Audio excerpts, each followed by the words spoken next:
مجھے بتائیے، ایک بچہ بغداد میں بھی تو تھا، جیلان میں رہنے والا، ماں نے بیٹے کی انگلی پکڑی، استاد کی گود میں جا کے بیٹھایا، کہ حضرت جی اسے پڑھائیے، یہ میرا شہزادہ ہے۔ استاد نے بسم اللہ پڑھائی، کہا بیٹے پڑھو بسم اللہ۔ جیسی استاد نے شروع کرایا ہے، غوث پاک نے پڑھنا شروع کیا۔ پہلا پارہ پڑھا، دوسرا پارہ پڑھا، تیسرا پارہ پڑھا، چوتھا پارہ پڑھا۔ جانتے ہو کتنے پارے پڑھے؟ آپ نے 17 پارے پڑھ ڈالے تھے۔ بولو ذرا سبحان اللہ۔ کتنے؟ اگر تم نے نہ پڑھا تو بولو گے نہیں؟ بول دو تاکہ اللہ بولنے کی برکت سے ان کے غلاموں میں جگہ عطا فرما دے۔ کتنے؟ اور زور سے کتنے؟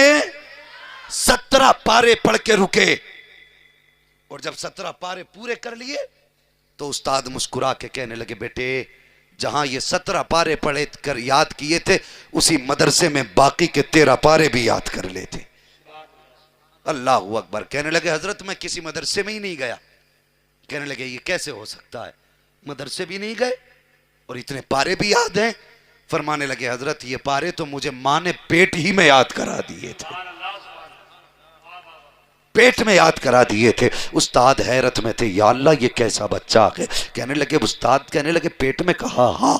بلایا غوث پاک کی امی کو، کہا کہ یہ بچہ سچ کہہ رہا ہے؟ کہا ہاں۔ پھر کہتے ہیں غوث پاک سے بیٹے یہ پارے کیسے یاد کر لیے؟ اب سنیں ماں بہنیں میری بات کو، جو اپنا وقت گانوں میں خرچ کرتی ہیں، جو ٹی وی سیریل پہ اپنا وقت گزارا کرتی ہیں، سرکار غوث پاک فرماتے ہیں حضرت جی میں ماں کے شکم کے اندر تھا، ماں جھاڑو لگاتی تھی تو قرآن پڑھا کرتی تھی، میری ماں آٹا گوندتی تھی تب بھی قرآن پڑھا کرتی تھی، میری ماں روٹی بناتی تھی تب بھی قرآن پڑھا کرتی تھی، میری ماں جب لیٹا کرتی تھی تب بھی قرآن پڑھا کرتی تھی۔ حضرت جی میں نے ماں کی زبان سے سن سن کے 17 پارے یاد کر لیے ہیں۔ اب مجھے بتا تو سکی اگر ماں کے شکم کے اندر بیٹا رہے، ماں قرآن پڑھے تو بیٹا یاد کر سکتا ہے، اور تجھ سے کس نے کہہ دیا یہ 10 سال کے بعد شعور پائے گا؟ اگر تیرے شکم میں بیٹا آ جائے تو قرآن پڑھنا شروع کر لے، گود تیری ہوگی، جو بچہ آئے گا وہ غلام عبدالقادر آئے گا۔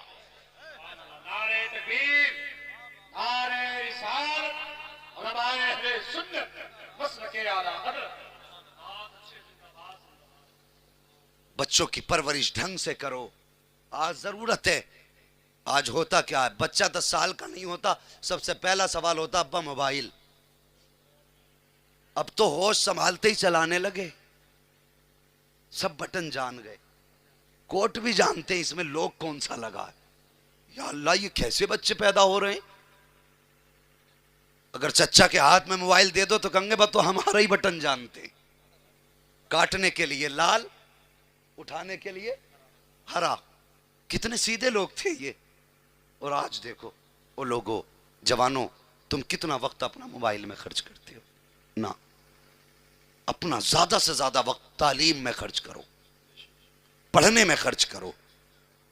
ہاں تعلیم میں آگے بڑھو، میں یہ نہیں کہتا قاری بنو، میری خواہش تو یہ ہے کہ بیٹا عبد الرحمن کا ہو ڈگری MBBS کی ہونی چاہیے، بیٹا غلام مصطفیٰ کا ہو ڈگری IAS کی ہونی چاہیے۔ تم بھی تو آگے بڑھو، جب تک تم آگے نہیں بڑھو گے، یہ ہندوستان ہے، ہندوستان یہاں پہ حق مانگنے سے نہیں ملتا، اپنا حق لڑ کے لینا پڑتا ہے، اور لڑنے میں وہ کامیاب ہوگا جس کے ہاتھ میں قلم ہوگا، جس کے پاس پاور ہوگی، جس کے پاس طاقت ہوگی۔ ورنہ یاد رکھنا تمہیں تو 2 روٹی دے کر کے ہر سال بے وقوف بنایا جاتا رہے گا، تم اپنا حق بھی نہیں لے سکتے ہو۔ حق لینا ہے تو موبائل پھینک دو اور یہ عہد کر لو موبائل بعد میں چلائیں گے، پہلے مصطفیٰ کی امت کو قلم لے کے آگے بڑھایا جائے۔ نعرہ تکبیر، نعرہ رسالت، علماء اہل سنت، مسلک اعلیٰ حضرت علامہ مفتی حماد صاحب پیڑا، سرزمین سیریا لکھا۔ آگے بڑھو، بچوں کو پڑھاؤ، ان کو تعلیم دو، اور ان کی 300 روپے کی مزدوری کے لالچ میں آ کے ان کی زندگی برباد نہ کرو۔ 300 روپے آدھے دن میں خرچ ہو جائیں گے، لیکن تیرے بچے کی پوری زندگی تباہ ہو رہی ہے۔ پڑھو، آگے بڑھو، اپنے بچوں کو آگے بڑھائیے۔ اللہ اکبر۔ بغداد کا تاجدار آپ نے، میں نے کیا کہا تھا کہ 12 سال تک ایک پیر پہ کھڑے ہو کر کے غوث پاک نے پورا قرآن ایک رات میں ختم کیا تھا، یعنی کہ 12 سال تک یہ بغداد والے کا عمل رہا۔ اللہ اکبر۔ نوجوانوں، ہم تو تیجوں میں جا کے دیکھو، ہمارے قرآن کی حقیقت کھل جاتی ہے۔ قرآن پڑھنے والے کم، چنے پڑھنے والے زیادہ ہیں۔ وہاں یہ نہیں ہوتا ہے کہ ہمارا مقصد چنے پڑھنا ہے، ورنہ شرم سے یوں گردن جھکاتے ہیں اور چنے لوٹنے پہ لگا پڑا ہے، گٹھری لگا لیا، آگے ڈھیر لگا لیا، کلمہ بھی پورا نہیں، ایک ساتھ تین چنے لوٹ رہا ہے، اسے پتا نہیں کتنی بار کلمہ پڑھنا ہے، کیسے کلمہ پڑھنا ہے۔ آج تو کسی کے چنوں میں دھوکہ کرے گا، کل تیرے چنوں میں بھی دھوکہ کیا جائے گا۔ پتہ یہ چلا چنے 3 کوئنٹل آ گئے لیکن 1.25 لاکھ کلمہ نہ ہو سکا۔ لا، اپنی فطرت میں انصاف پیدا کر، 2 چنے نہ ڈال، ایک پڑھ تاکہ اللہ بھی راضی ہو جائے، مدینے والا مصطفیٰ بھی راضی ہو جائے۔ لیکن ہمیں تو کلمہ بھی ڈھنگ کا نہیں آتا، قرآن کہاں سے آئے گا؟ پڑھو، آگے بڑھو، دین سیکھو، لیکن MBBS بنو تمہاری مرضی ہے، اس سے پہلے قرآن سیکھ لو، قرآن سیکھ لو اس سے پہلے، ورنہ اگر مر گئے نا اور پوچھا گیا میں نے تو ایک ہی کتاب دی تھی، بتا کتنی پڑھ کے آیا ہے؟ مجھے ABCD آتی تھی کہ نہیں چلے گی، فور ایپل بھی آتا تھا، نہیں چلے گا، چھوٹے آ سے انار آتا تھا، نہیں چلے گا۔ وہ بتا جو کتاب محبوب کی دی تھی وہ کتنی پڑھ کے آیا ہے؟ حالات اپنے خود دیکھ لو، میں کھڑا کر دوں 10 لوگ کھڑے کر دوں اپنی مرضی سے اور ان سے قرآن سنوا دو مجھے تم، یہ حالات ہیں ہمارے، مشکل ہو جاتا ہے۔ تعلیم کا پرسنٹیج آگے بڑھائیے، پڑھیے، آگے بڑھیے۔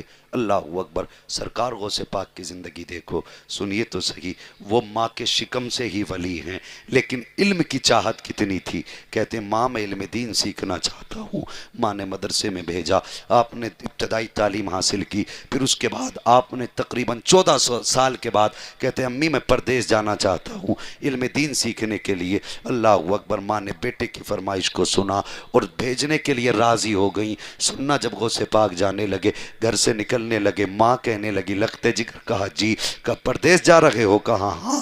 فرمانے لگی ٹھہر جاؤ، تمہارے وراثت کا کچھ حصہ رکھا ہوا ہے جو تمہارے والد نے چھوڑی ہیں اشرفیاں، آپ کے حصے میں 40 اشرفیاں آئی ہیں۔ ماں نے بیٹے کی صدری میں رکھ کے اشرفی سل دی ہیں اور سلنے کے بعد اپنے بیٹے کو رخصت کرنے لگی۔ ماں نے کہا آ میرے لال سینے سے لگا لوں، اس لیے کہ وہ جانتی تھی آج کے بعد عبدالقادر سے ملاقات نہیں ہوگی۔ بغداد والے غوث نے کتنا پیار کیا، دوڑ کے آئے، ماں کے قدموں سے لپٹ گئے۔ ماں نے کہا عبدالقادر جاتے جاتے ایک وعدہ تو کر کے جا۔ ماں کون سا وعدہ؟ کہا ہاتھ میں ہاتھ تو دے۔ ہاتھ میں ہاتھ دیا، کہا بیٹے ماں سے وعدہ کر کہ کبھی جھوٹ نہیں بولے گا۔ ماں کا ماتھا چوم کے کہنے لگے ماں یہ عبدالقادر کا وعدہ ہے، جان تو جا سکتی ہے لیکن زبان سے کبھی جھوٹ نہیں نکل سکتا ہے۔ یہ ماں سے وعدہ کیا، سفر ہوا، جانتے ہو چوروں نے پکڑ لیا، سب کو لوٹ لیا۔ آخرکار آپ سے پوچھا کچھ ہے؟ کہنے لگے ہاں۔ کہا کیا ہے؟ کہا 40 اشرفیاں۔ کہا چل چل، جھوٹ بول رہا ہوگا۔ چھوڑ کے چلے گئے، سب کا سامان اکٹھا کیا۔ سردار نے کہا کوئی رہ تو نہیں گیا؟ ایک کہنے لگا ایک بچہ رہ گیا ہے۔ کہا کیوں، اسے کیوں چھوڑا؟ کہا وہ کہہ تو رہا ہے 40 اشرفیاں ہیں لیکن لگتا نہیں اتنے چھوٹے بچے پہ 40 اشرفیاں کہاں سے ہوں گی؟ کہا بلا کے لاؤ۔ غوث پاک کو بلایا گیا، کہا بیٹے تمہارے پاس 40 اشرفیاں ہیں؟ کہا ہاں۔ کہا کہاں ہے؟ کہا صدری میں۔ کہا کھول کے دکھاؤ۔ جیسی آپ نے سلائی کھولی، صدری الٹی کی، 40 اشرفیاں گری۔ سردار کہنے لگا ڈاکوؤں کا، کہا بیٹے اگر چاہتے تو تم ان کو بچا کے بھی لے جا سکتے تھے، تم نے جھوٹ کیوں نہیں بولا؟ آنکھ میں آنسو آئے غوث پاک کے، کہنے لگے جھوٹ کیسے بول دیتا؟ ماں کے ہاتھ میں ہاتھ دے کے وعدہ کر کے آیا تھا، اگر جھوٹ بول دیتا تو ماں کا کیسے سامنا کر پاتا؟ اللہ اکبر۔ اتنا سننا تھا، چیخ نکل گئی ڈاکوؤں کے سردار کی، کہنے لگا محترم معاف کر دے، ہم کتنے گئے گزرے گئے، تم نے ماں کا وعدہ یاد رکھا، ہم خود کیا ہوا خدا کا وعدہ بھول بیٹھے۔ ماں کا وعدہ یاد ہے، ہم خدا سے جو وعدہ کر کے آئے تھے وہ وعدہ بھول گئے۔